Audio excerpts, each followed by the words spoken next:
அன்பினர்களே, ஜலசந்தியில் Italy 2 கண்டுபிடி அகற்றும் கப்பல்களை ஜலசந்திக்கு அனுப்பியிருக்கிறாங்க.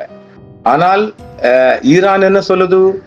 எந்த ஒரு சர்வதேச கப்பல்களும் ஜலசந்தியில் வருகின்ற போது நாங்கள் தக்க பதிலடி கொடுப்போம் என்று இன்று புதன்கிழமை ஈரான் தெரிவித்துள்ளது.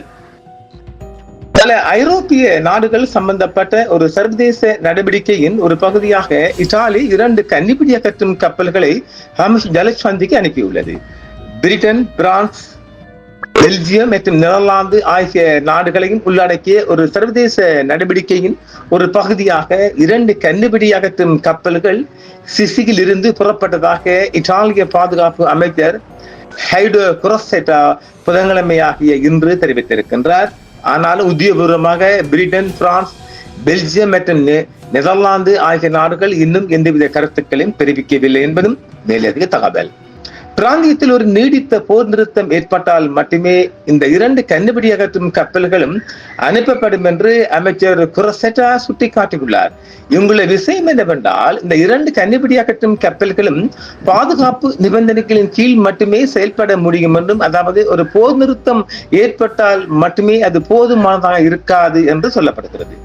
ஹார்முஸ் ஜலசந்திக்கு இத்தாலிய கடற்படையை அனுப்புவதற்கு எதிராக நாடாளுமன்றமும் எதிர்ப்பு தெரிவித்திருக்கிறது. ஈரானிய நாடாளுமன்றம் முன்னெச்சரிக்கை நடவடிக்கையாக இந்த 2 கன்னிப்பிடி அகற்றும் கப்பல்களை ஹார்முஸ் ஜலசந்திக்கு நகர்த்த தயாராகி வருவதாக இத்தாலிய அரசாங்கம் இன்று புதன்கிழமை தெரிவித்திருக்கின்றது.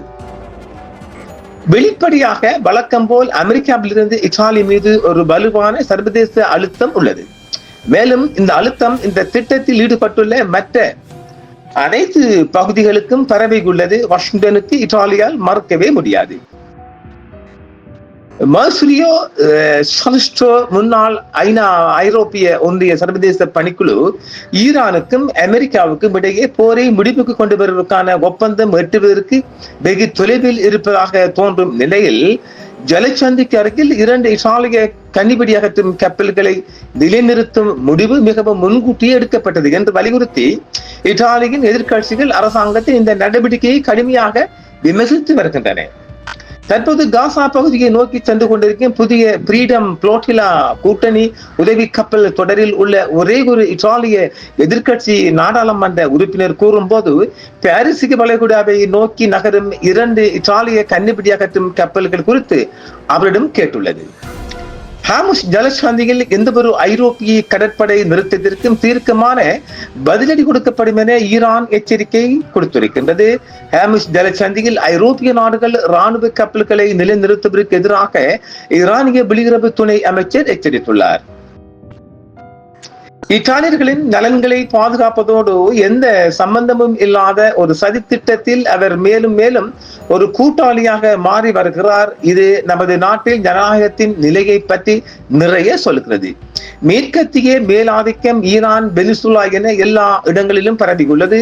அது வன்முறை மற்றும் ஆக்கிரமிப்பு பற்றியது மட்டுமே துரதிர்ஷ்டவசமானது. இத்தாலி எப்போதும் வன்முறையாளர்களுக்கே ஆதரவு அளிக்கிறது. 2 இத்தாலிய கன்னிப்பிடி அகற்றும் கப்பல்கள் வியாழக்கிழமை சிசிலியின் அகஸ்டா துறைமுகத்திலிருந்து புறப்படும் போது ஜிபூட்டியை நோக்கி சென்று கொண்டிருக்கிறது. ஹார்முஸ் ஜலசந்தியில் ஐரோப்பிய நாடுகள் எந்த ஒரு ராணுவ கப்பல்களையும் நிலைநிறுத்தினால் உறுதியான மற்றும் உடனடியான பதிலடி கொடுக்கப்படும் என்று ஈரான் எச்சரித்துள்ளது. மேலும் இந்த மூலோபாய கடல் வழி பாதைகள் பாதுகாப்பை பேணுவதற்கான அதிகாரம் இஸ்லாமிய குடியரசுக்கு மட்டுமே உள்ளது என்றும் ஈரான் வலியுறுத்தி இருக்கின்றது. இந்த சூழல் இத்தாலிக்கும் ஈரானுக்கும் இடையில் ஒரு போர் சூழலை அல்லது ஒரு யுத்த சூழலை ஏற்படுத்தி இருக்கின்றது. பார்க்கலாம். நாம் ஏற்கனவே சொல்லி இருக்கின்றோம், அமெரிக்காவும் ஈரானும் தொடர்ச்சியாக ஒரு யுத்த சூழலுக்குள், ஒரு யுத்த மிகங்களுக்குள் தான் இன்னும் இருந்து வருகின்றது. இந்த நிலையில் தான் இத்தாலி ஒரு மூக்கை நுழைத்திருக்கிறது. பார்ப்போம். தொடர்ச்சியான செய்திகளும் வெளிவந்த வண்ணம் இருக்கு. தற்கொண்டோம் வருவோம். நன்றிகளை மீண்டும் சந்திப்போம். என்றும் உங்களுடன் சன்ரைஸ் இந்தியா டிவி சப்ஸ்கிரைப் பண்ணுங்கள், பெல் பட்டனையும் கிளிக் செய்யுங்கள். உங்கள் ஆதரவே எங்கள் சேவை. ஆதரவு தாருங்கள், அரவணைப்போம். மறக்காம சர்ப்ரைஸ் பண்ணுங்க. தேங்க்யூ.